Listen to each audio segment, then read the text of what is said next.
Good morning, Year 1, and welcome back to the final day of maths for this term. So today we're going to be looking at halving. But before we do that, we've got an arithmetic test.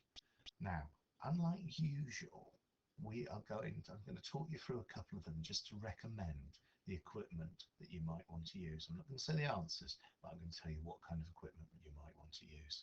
So, when you're ready, we'll get started.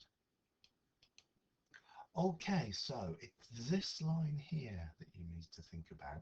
You need to either be using 100 square, print one or get one on a tablet, or you need to be using tens and units, tens and ones if you've got that equipment at home.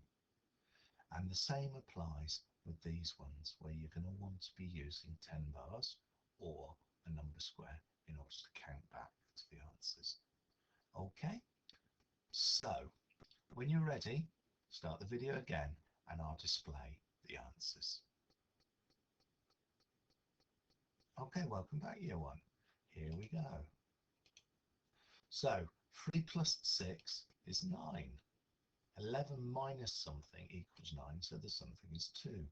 4 plus 10 is 4, count down on a number square to 14. 7 plus 7, that's doubling, that is 14 as well. And then 20 plus 10, that's 2 10 bars plus another 10 bar would become 30. Okay, 11 plus 11, doubling, 22. 15 plus 7 is also 22. 4 plus 10 plus 10, you can see where the 10 bars would be good, or using the number square, is 24. 24 equals 20 plus another 4. 30 plus 10 is 3 10s plus 1 10, which is 4 10s, which is 40. 17 minus 4 is 13. 22 plus 8, that's number bonds to 20, but an extra 10, so that's number bonds to 30. And then 4 plus 2 10s plus 2 10s is 44. 34 equals 30 plus 4. There's a bit of a pattern going on here. And 50 minus 30, key thing here is it's take away, so you've got 5 10 bars, take away 3 10 bars, you're left with 2 10 bars, which is 20. Okay, something plus 8 equals 13, that would be counting on 5.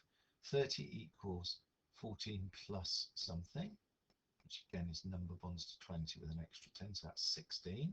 Then we've got a bit of a difficult one. 4 plus 1 10 bar plus 2 10 bars equals 3 10 bars and 4 units, which is 34. And then 34 equals 20 plus 14. And the last one, 40 minus 30, is 4 10 bars, take away 3 of them, and the answer is 10. Okay, brilliant work. We're going to be revising some of this after the holidays, and some of these are going to be creeping in to our daily starters. Okay, that's brilliant. And now we're going to go back to the main part of the lesson. Okay, so welcome back, Year 1. And to start with, we're going to have a think about what halving means. Remember from yesterday's plenary, we talked about it. So see if you can tell your grown-up what it means. And when you're ready, if you're not sure, just start the video again. And if you are sure, start it anyway and find out if you agree. So halving means, quite simply, sharing between two, or grouping inputting into two groups. It means dividing by 2. So for example, if you were to have 2 apples and you halved them, if you gave half, you would give half each of 2 to 2 people, and you'd end up with 1 apple each. So half of 2 is 1. But how are we going to do that? Well, there's 2 methods. So first question is half of 8 using grouping. So what we would do is we put it into groups of 2, because we know that's what a half is. So let's go. 1, 2, that's 3, 4, that's another group of 2, 5, 6, that's another group of 2, 7, 8. And then we draw around the groups. 1, 2, 3, 4.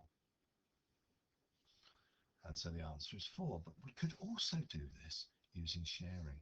So this time you do 1, 2, put in half in each side of this dividing grid. 4, 5, 6, 7, 8.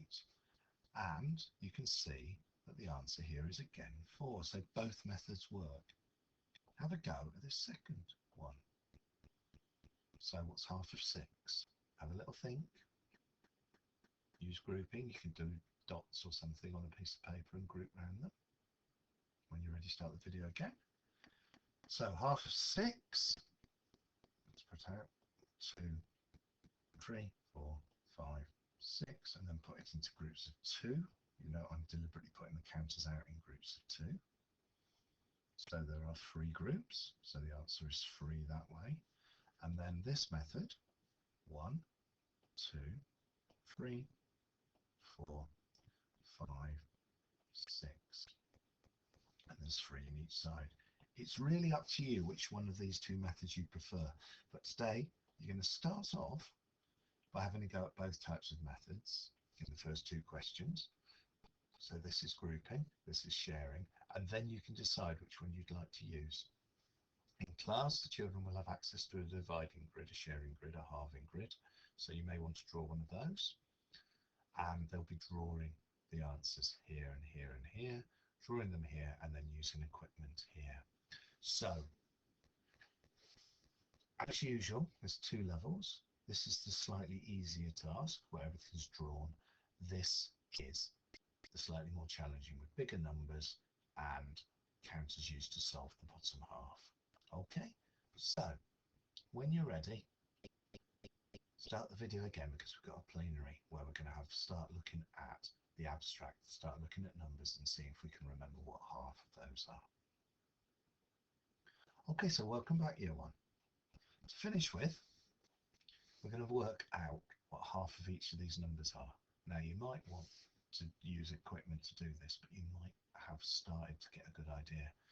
So, for example, the first one, half of 2, and this here represents a half. Just going to make it a little bit tidier.